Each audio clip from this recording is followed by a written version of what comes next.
আসসালামু আলাইকুম। আজকে আসলাম ভুট্টা জমিতে সার দেওয়ার জন্য। এই যে ভুট্টা ফুলে গেছে, মাথায় এই যে ফুল, আর এইগুলো হচ্ছে মোচা। এই যে জমি শুকায় গেছে, আজকে সার দিয়ে কালকে পানি দেবো, এই জন্য আসলাম। এই যে ভাইয়া সার ছিটাচ্ছে, আসতেছে।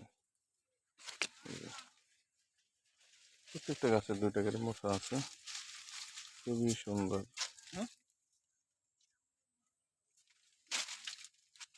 এই গাছগুলো খুবই বলিষ্ঠ। এই যে ভাইয়া ভাইয়া সার দিচ্ছে। সার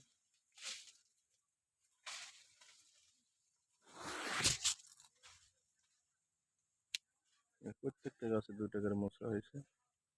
আসলে এখন শেষ সার, আর এই জমিতে আর কোনো সার ব্যবহার করা হবে না, রাসায়নিক এবারই শেষ। কারণ যা হওয়ার হয়ে গেছে, এই মোচা বার হয়ে গেছে, মোচা বের হওয়ার পরে এই সারেই শেষ।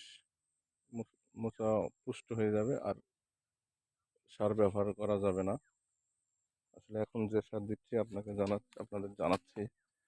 আসলে আজকে যে সার দিচ্ছি হচ্ছে টোপাস ইনটেফা কোম্পানির। এটা এই যে টোপাস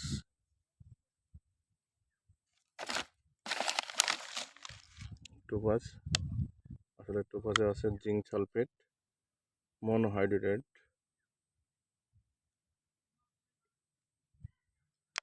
আসলে এইগুলার কাজ হচ্ছে দ্রুত মোচাকে বড় করার। হচ্ছে ইউরিয়া, সাথে ইউরিয়া আছে। ইউরিয়ার 10টা একসাথে দিচ্ছি। এগুলো দেওয়ার ফলে মোচাগুলো অনেক বড় হবে, আর খুবই পুষ্ট হবে। মোচাগুলোর দানাগুলো খুবই, যে ভুট্টা হবে, যে দানাগুলো থাকবে, দানাগুলো অনেক মোটা হবে। এই জন্য 10টা দেওয়া। এরপরে আর কোনো সার এই জমিতে আর ব্যবহার করা হবে না, এই শেষ। এতেই হয়ে যাবে ইনশাল্লাহ। আর পরে পানি দেওয়া লাগবে, কালকে পানি দেওয়ার পরে প্রত্যেকটা যখন জমি শুকায় যাবে তখন পানি দিতে হবে। আসলে পানির কোনো বিকল্প নাই, যখনই প্রয়োজন হবে তখনই দিতে হবে, কিন্তু সার আর দিব না, এই শেষ। এই যে গাছগুলো আসলে খুবই সুন্দর হয়েছে,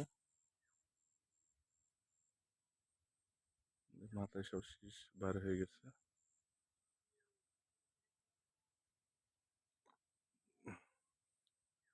ভালো থাকবেন।